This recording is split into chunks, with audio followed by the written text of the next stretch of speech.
Just let me read the title. Can the essence of non-duality become religion, cult, or practice? Yeah, nice. It's so hard thinking of titles. If any of you in Telegram that are in the Telegram group can think of a title for the next live stream, please put one in there. It's not easy being the one thinking of the titles. Yeah.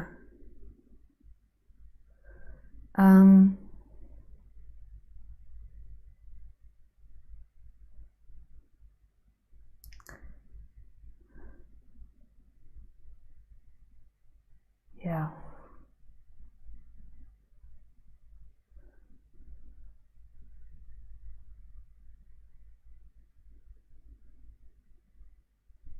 So just to let you know, the way I do these talks is spontaneously. So I'm not planning a talk or an event, and I'm trying to not talk too much from memory. Obviously, memory is part of the functioning of the way the body works. But I'm trying to speak more spontaneously rather than from what I know, and more from the feeling that arises, more this like feeling of spaciousness and expansion rather than from what I've learnt. Like I've been involved in this subject for I think like over 25 years now, so I'm so indoctrinated in my thoughts. I'm trying not to speak so much from that. Obviously that does appear in it, but I'm trying to speak more spontaneously, like freshly from this moment.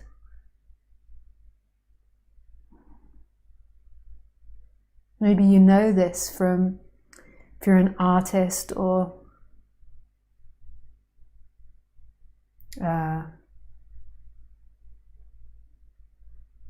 even from your work, from raising children, like trying to meet them really in this moment, even though your body is conditioned and trained in a certain way. It's like trying to really meet them in the moment, which is really an abstract idea. Like the fact that we come up like with these ideas, like what does meet in the moment mean? Yeah.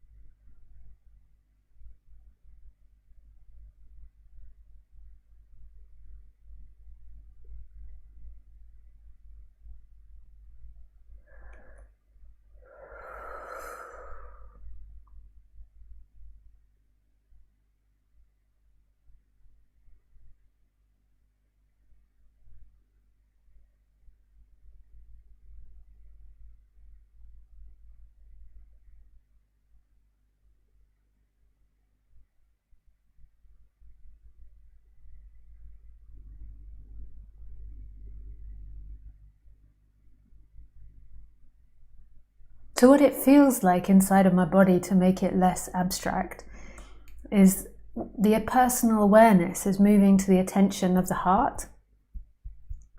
And then I put the attention there and wait for the impulse to speak, rather than like putting it in the memory and trying to think like, okay, what do I know about this subject? So it's not focusing on thoughts, it's focusing on the heart, and then the readiness, when that feels ready to speak.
As you can see,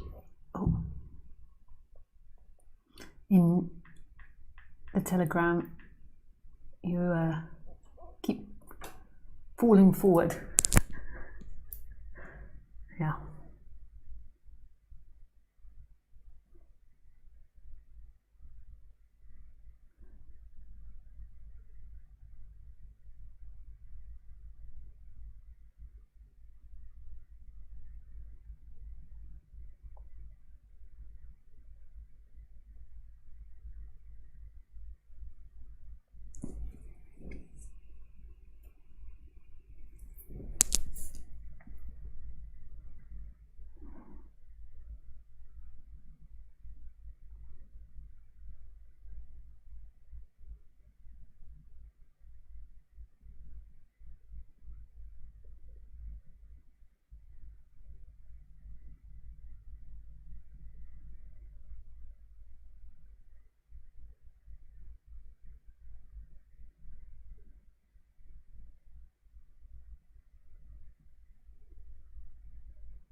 So I feel like speaking about non-duality as an art, not only an art in the sense of it coming from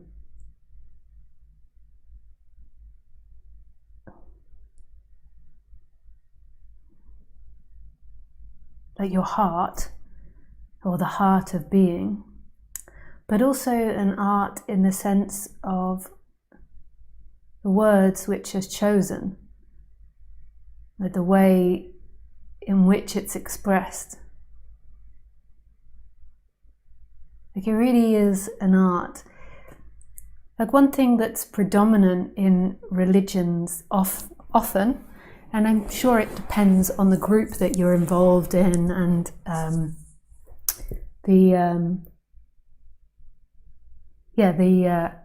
the group that you're involved in and the teacher that you have, but a lot of religions start with the premise that there's something wrong with you.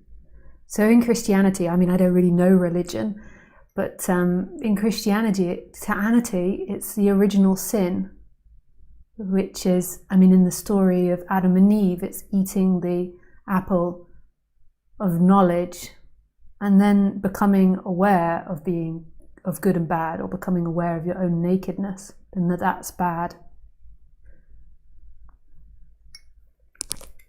And it's the same in non-duality, that the sinner in non-duality, because these are all archetypes of our thinking.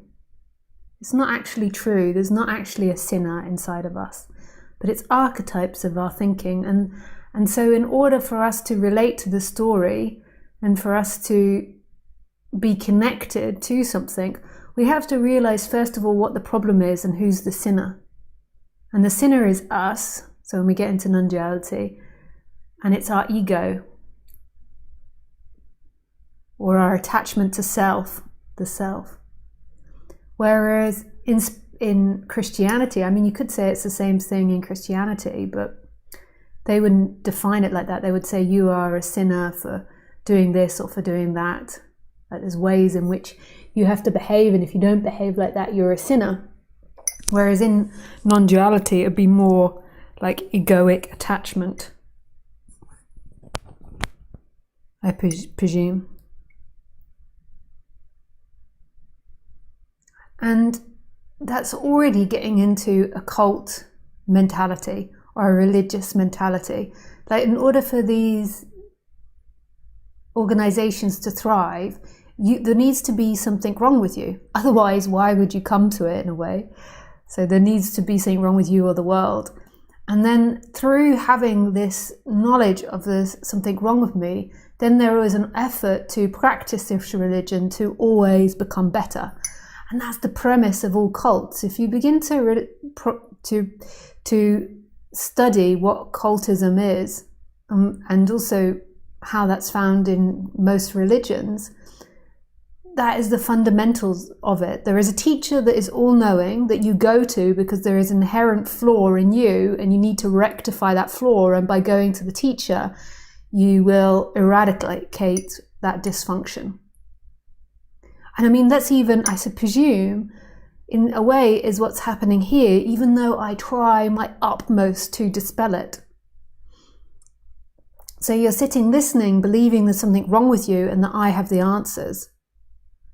And I absolutely don't have the answers. I don't know how to live a good life. I don't know how to navigate this society. Like, I've got my ways, but I don't know how to do it for all of you or for anybody else. And I don't know the best ways for myself either. I just kind of make it up as I go along. And there's wisdom learnt along the way, or there's stupidity learnt along the way, or there's nothing, or everything in between along the way.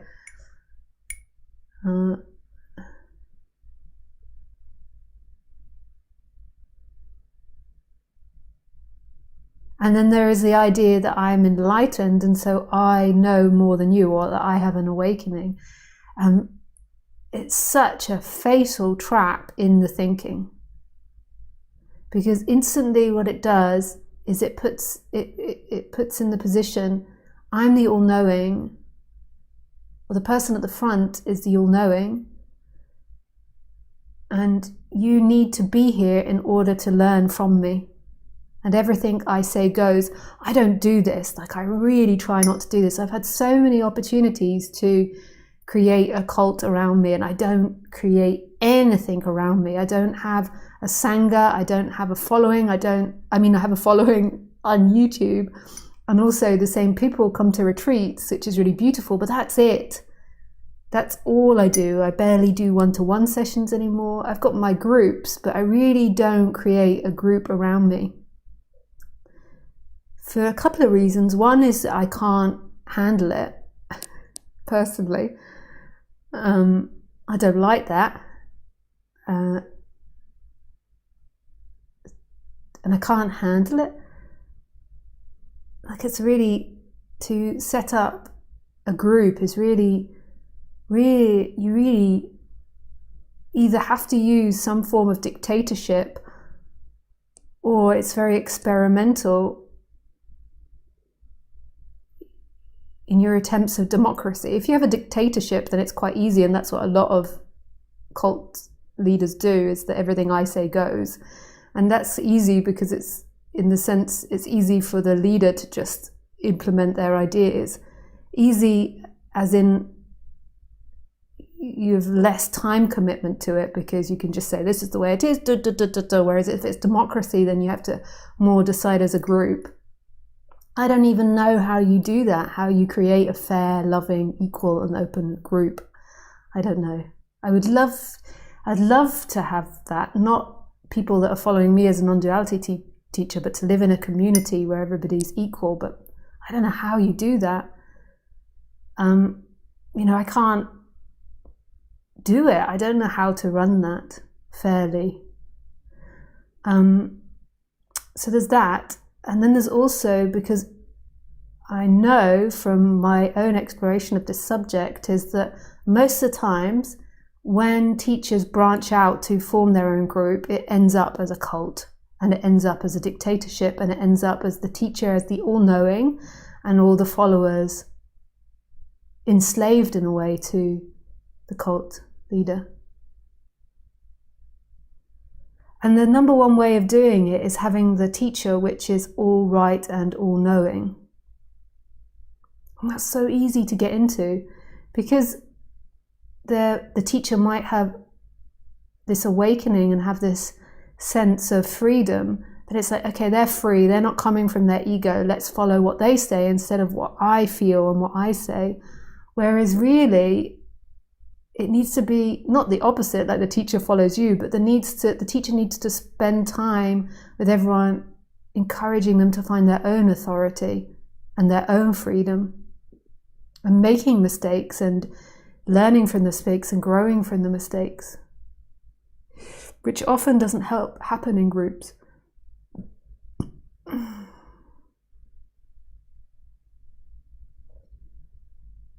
And even in doing that and helping the student find their own authority, that's a really hard thing to do as well, without becoming the one that knows. It's so hard. I really appreciate that now. And this is what I love about the essence of non-dual teaching, because it's impossible to create any of that with the essence of non-duality. It only can happen in time. It can only happen from a person that is interacting with another person in a storyline. But in this moment, like really what I feel like these talks do, and what other non-duality teachers do, is it is a meditation.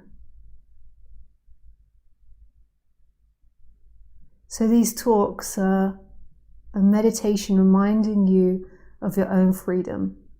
So there's no dogma or no belief systems being presented, even though it seems like I've got belief systems. They actually are a way of pointing you beyond your belief systems. They're not actually something for you to leave with. Like my character has faulty belief systems that are always open to exploration and to evolve. It also has great belief systems as well, but that's all they are, is belief systems. And belief systems, like everything else in this life, come and go. You might notice that you change your mind, and you might notice that you feel embarrassed or ashamed, like you shouldn't change your mind, but changing your mind is brilliant. But society that projects onto people that they always have to have the same belief or the same ideals or the same way of seeing things, and that's not true. Like changing your mind is beautiful. What flow, what expansion to be open to new ways of seeing things. Like it's really interesting that we as a society want to keep everybody in the same belief systems.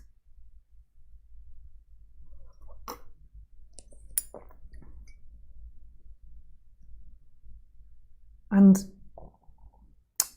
this is the sadness of the identification with the person, is the narrowness of it, to try to maintain yourself, to try and maintain your thoughts, to try and maintain the way in which you appear to people. Whereas what you truly are is only ever what's appearing now, in this moment. And that is the celebration. And that is so radically free to be whatever it wants to be.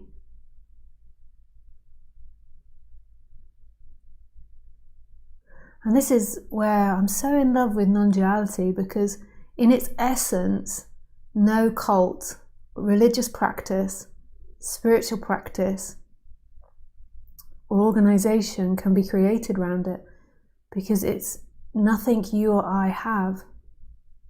How can we capitalize on this moment, because this is what it's pointing to, is the freedom that's in this moment. And how can we contain it? Like, imagine getting like butterfly nets and trying to capture this moment and then put it in a room and be like, aha, we've got this moment. And this is who we are. This is the life force of everything, this moment.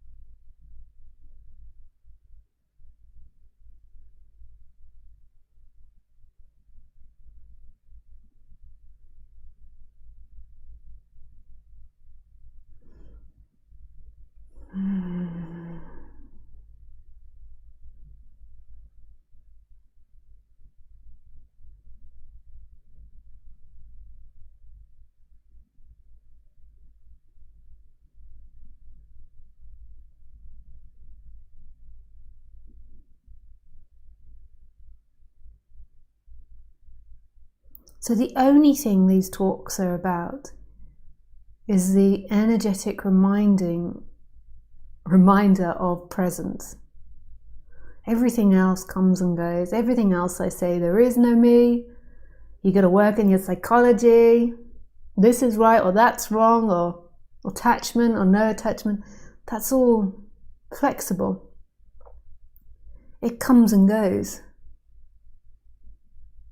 And then there is presence, in which those thoughts and those ideas come and go in.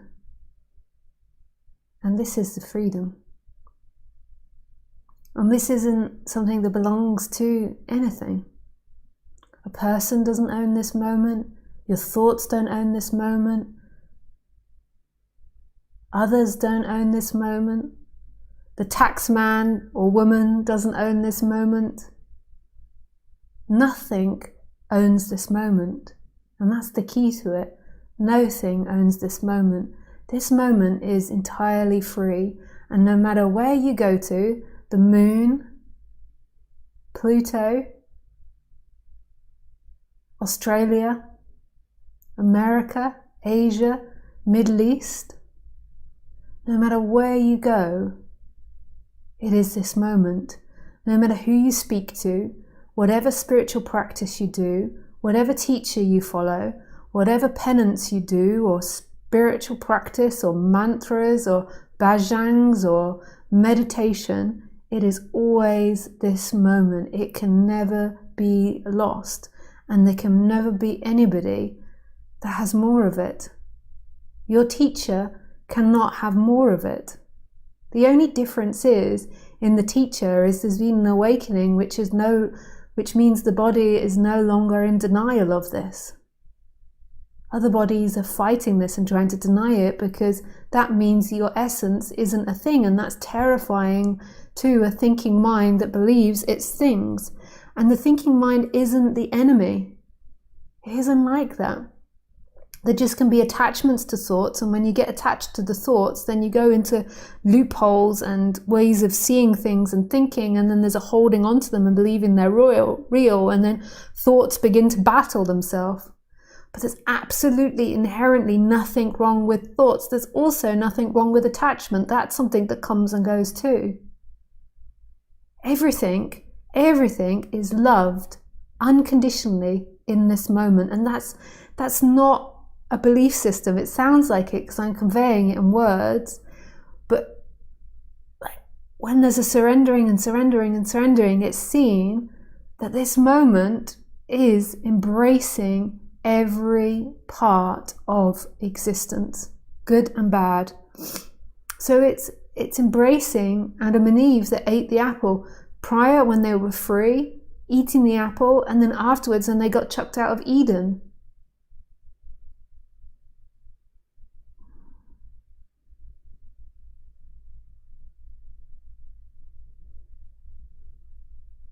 What we do in non-duality is we want to make it about someone because that's what we're used to, and that's our storytelling and our archetypes, is that there is a teacher that I will follow, there is a teaching I will follow and become. Me, I will become.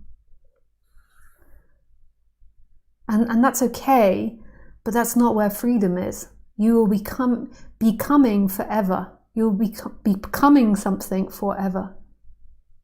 The freedom is in this moment, in the stillness of what is. And no teacher has it more than you.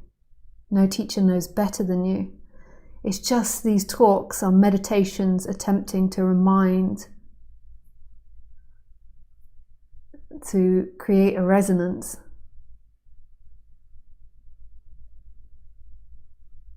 Any teacher that is very strong on this is the way it is, that's absolutely perfect because that's what's appearing, but it's likely to create a cult mentality.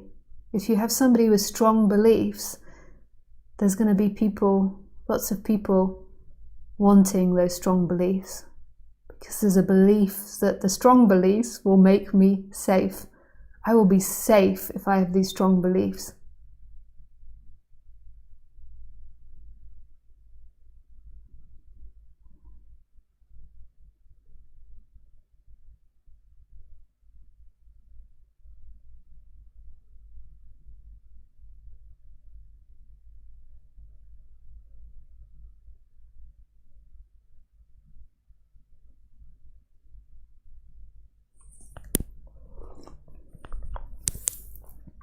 Okay, so that's the end of the introduction. Hopefully I gave you no answers at all, because answers just come and go anyway. I give you an answer and then you're like, oh, well, that's satisfactory, and then you've forgotten it anyway. It's gone. And then we're back here again.